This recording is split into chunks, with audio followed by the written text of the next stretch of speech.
Now the Triceratops. Just like with T-Rex, the head really illustrates the quality and detail simply not possible or realistic at 1/40th scale or smaller.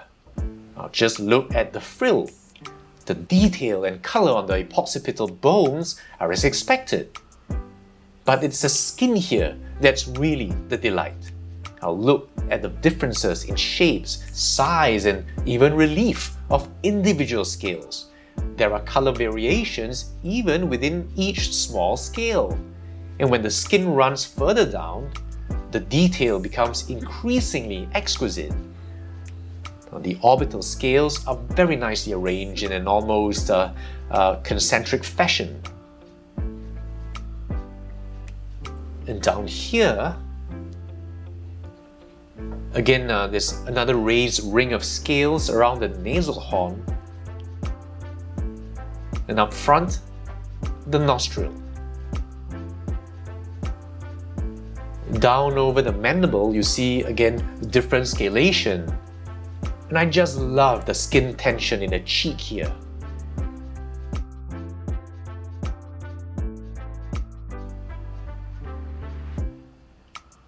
You see the tension lines in the skin on the neck. Very nicely done. As you'd expect, the detail of the supraorbital horns and beak with the keratinous appearance of their horny sheaths are beautifully expressed. And just look at the grooves on the horns here, then the texturing on the rostral, and the predentary. They look like living tissue.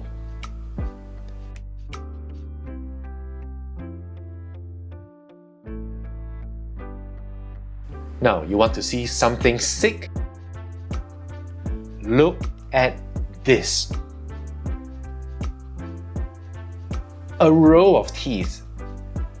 Nowadays, we're blessed with similar detail from the likes of PNSO, but way back then, this wasn't the case. And keep in mind that smaller figures like PNSO are easily manipulable for examination, but this is one heavy-ass statue. And once in situ, there would be absolutely no way anyone could ever see them. And again, that really shows the pride taken in the work here. The general color of the Triceratops is a purple-red, counter-shaded with a pale yellow belly, a color scheme I haven't seen before, at least on ceratopsians. And you can see again the many blends that make up the body. The thighs. You can see here the feet. And the hooves, again very nicely painted with a dirty look, suggesting real-world use. And of course, the tail. At this point, we have to talk about the elephant in the room. The wounds and the gore. Now for those of you who feel squeamish, you can fast forward to the timestamp I'm going to include in the top right corner to skip all of this.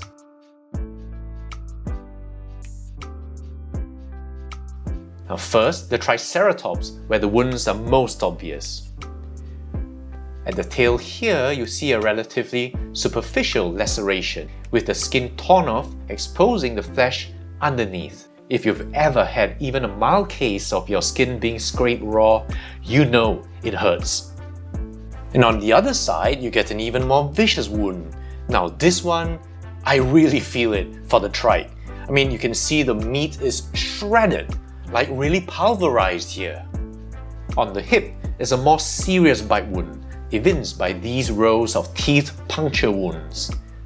Now, this actually has some suggestions in the fossil record. For example, in their 1996 paper, Erickson and Olsen described T-Rex tooth marks on a Triceratops pelvis.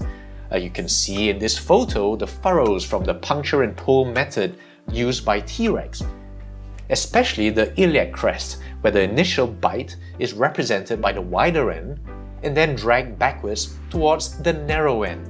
And indeed, the cast of the puncture mark taken from that wound matches very nicely with a tooth of an adult Tyrannosaurus Rex. And here in the statue, you can see the grooving where the teeth have sunk and then tried to get a grip.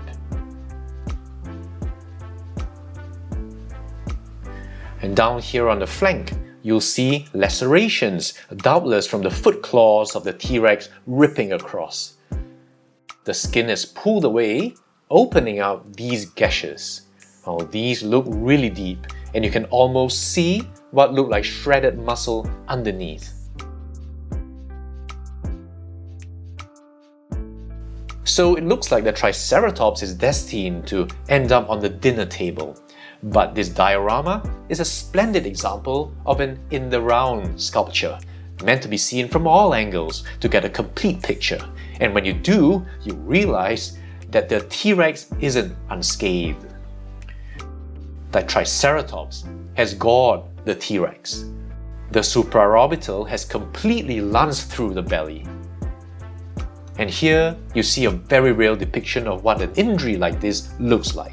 It's not the clean wounds you see in movies rated PG, but unapologetically unheeding of your sensitivities, you see skin, muscle, and what looks like subcutaneous fat. And then you realize the T-Rex doesn't have its mouth open in a roar of aggression, but more likely of pain. And contrary to the more obvious Triceratops wounds, it's the T-Rex who might truly be SOL. Now, all this is an uncomfortable reminder of nature read in tooth and claw. Now, despite room for speculation as to who lives or dies, none of this might matter in the end, because from this angle, you can see that both animals are about to topple off a precipice. This might be a cliff, but even if it's just ground that they hit, they would both probably sustain life-ending fractures. The T-Rex is in fact completely in the air, joined to the Triceratops, and it's really quite incredible how everything is anchored by this one ankle joint. Now, I worried 10 years ago if it would hold, and it has. I'm hoping it continues to do so in the years to come. Now, this is an incredibly dynamic piece, truly freezing a moment in time. You can really feel the tension, the intensity, the desperation of the situation. The tails are almost intertwined, as if in a dance or embrace of death, and this has always reminded me of the final struggle between Professor Moriarty and Sherlock Holmes, leading to their plunge over the Reichenbach Falls. And that surely is a fitting parallel of an eternal struggle between two arch enemies that can only end in one way: mutual destruction. The Sideshow Dinosauria line is still a favorite of many collectors, as evidenced by how few of them are offered on eBay. And thinking that when this came out it was only $250 US, I don't know whether to laugh or to cry, considering how much models like these would cost now, with models nowhere as good as these easily costing 2 or 3 times as much.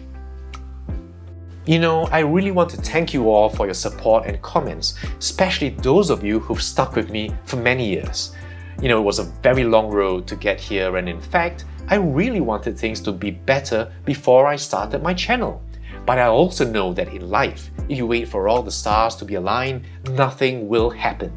And sometimes, just starting something meaningful creates a very powerful anchor in your life that helps you gain a foothold.